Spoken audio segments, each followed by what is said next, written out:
before sitting down to record this. I'm pretty sure I told all four of my mom clients to be gentle with themselves and that healing takes an effort. And sometimes you have to do the hard thing even when you don't want to. The hard things are the type of shit that future you thanks you for. And when I wrote what I'm about to share with you, it was 9:47 at night. I was sitting in my bed in the aftermath of another hard solo parenting day where I did none of the good healing things.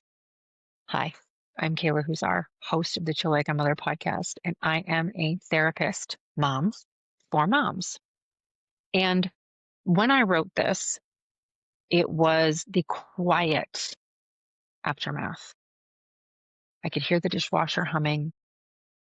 I had been trying to convince myself for almost 20 minutes to get up and do something, not just something productive, but something for me, something that made me feel whole, not like a shell of who I am. And so I'm sharing this with you because I have been yelling a lot, even swearing under my breath. It's supposed to be under my breath, but it's not really under my breath because tell me if this is also true for you. It feels really good to feel angry. It even feels good to yell or scream or slam something. The part that doesn't feel good is that other people are either on the receiving end of it or they witness it. Anger in motherhood or rage in motherhood can feel righteous.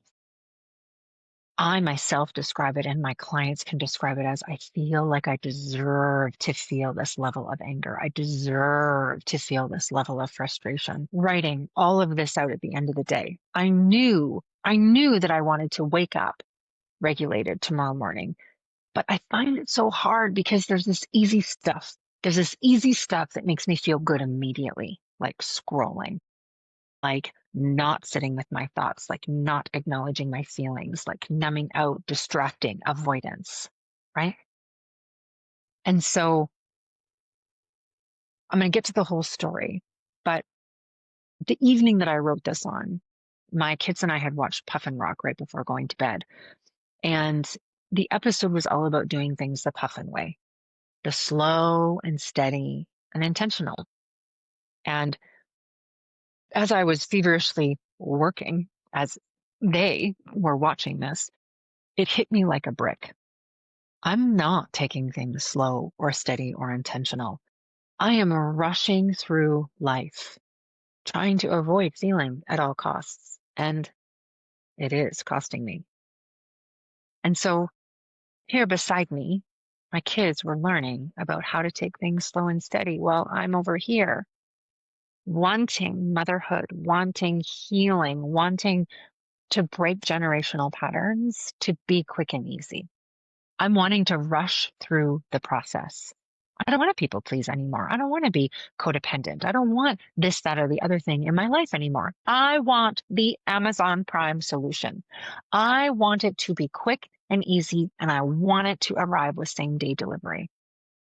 So here's the story. Okay.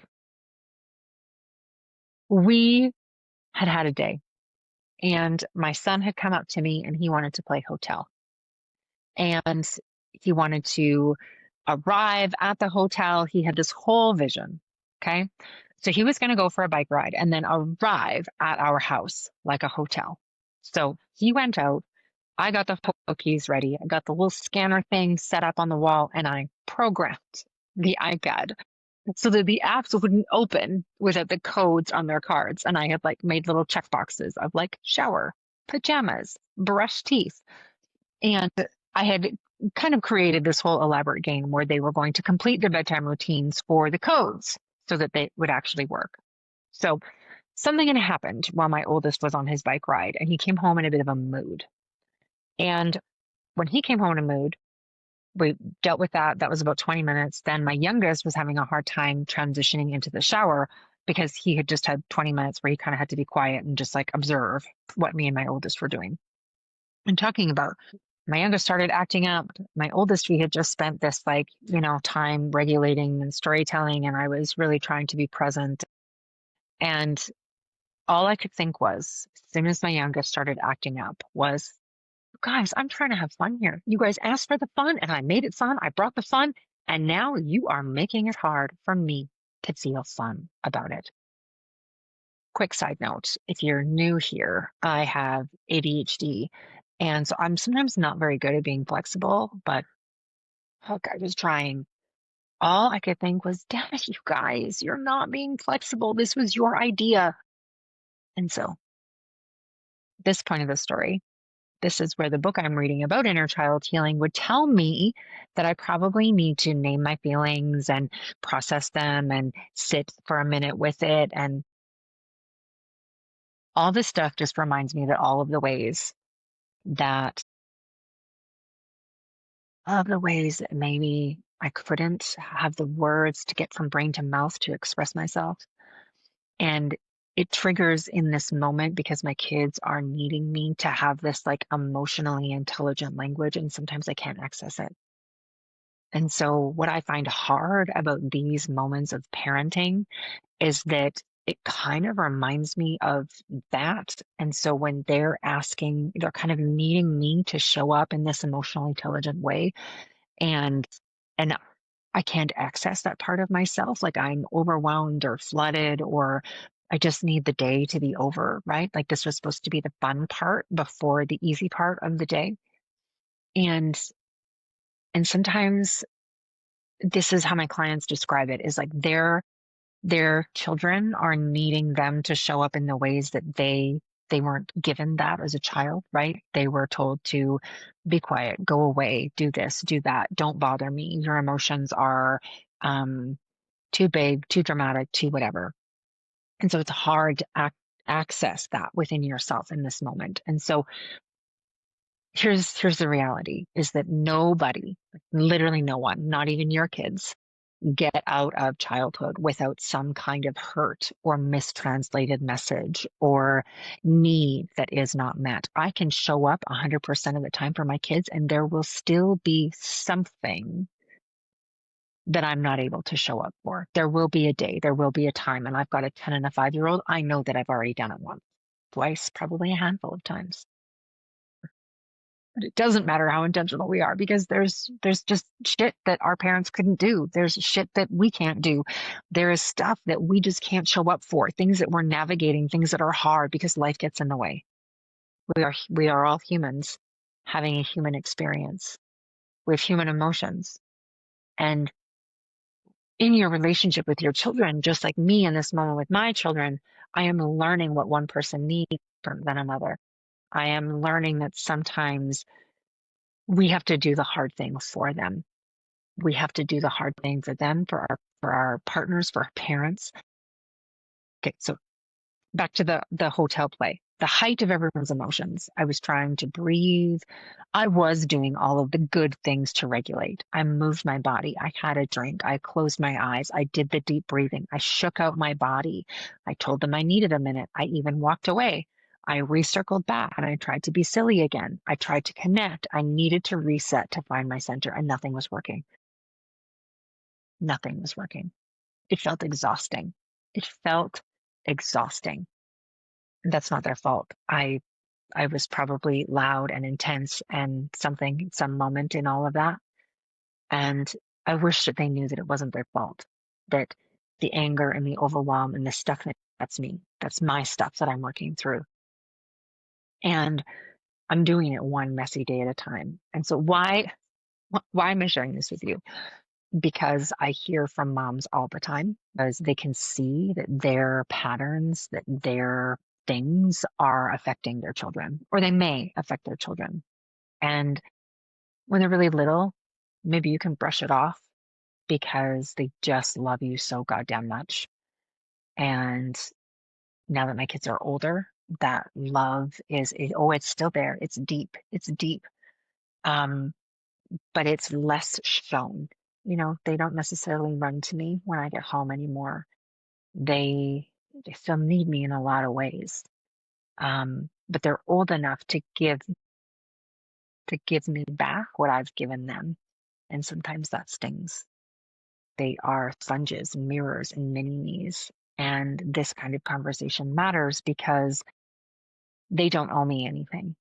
I actually owe them a lot. And right now in this hotel playing moment, I was doing a pretty bad job of it. I was doing a pretty bad job of staying regulated, of attempting to regulate them. And here's about regulation that I've learned recently is that you can't regulate another person.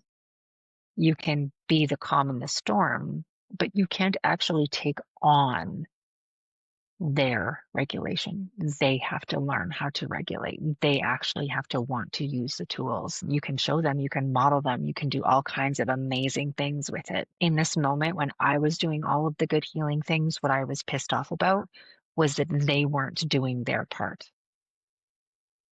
They weren't doing their part. They're 10 and 5. Their part is to fall apart. That's their job. Their job is to fall apart. And my job is to be the calm, steady leader, which I'm not always. But in this moment, where my rage and my anger came from, and I can walk it back, I can see it now, was that I was doing all of the good things, proper things, and they weren't. And that's what made me mad. And that is quite vulnerable to say out loud. But I go back to this moment where I'm stuck in my bed at the end of the day. We've gotten through the moments, right? We've done the hotel thing. We have watched Puffin rock, and now they're asleep, and I'm stuck in my thoughts, my whirlwind, my waves of feelings. I know what might make me feel better, but I didn't want to do it. It had already been a day. And so what I found interesting about sitting there stuck in the thoughts and stuck in the whirlwind, immediately I thought I should probably just write this down. And then I avoided it for a bit. And when I finally gave in, when I wrote it down, it didn't seem so hard. I didn't want to do the hard thing, and then I ended up doing the hard thing because it brought me relief, but it was hard to get there. And I just want to say that the point of this whole thing is that I find it hard sometimes to be present, to not just tell them to get over it or to shake it off, because I know that once they shake it off, they're fine. This is a glitch, not an experience. And everything within us, everything around us wants us to rush through it. Slow and steady. If you took anything from this conversation today and you want other honest conversations about the reality of parenting, you can join my newsletter list where I share unfiltered truths about motherhood, healing, and breaking cycles. Because knowing you're not the only one, and you're not the only one yelling under your breath or swearing under your breath, makes all the difference. Also, if you happen to just be in the Leduc or Edmonton area, offer one-on-one individual counseling sessions in my office at the Leduc co-work, and I also work virtually across Canada. Sometimes we need more than a podcast or a newsletter or a blog can offer. Sometimes we need someone to sit across from us and hold space for the hard stuff. So if anything resonated today, please feel free to text me, call me, email me, follow me on Instagram. I am here for all of the messy and hard parts of motherhood. Hope to see you next week.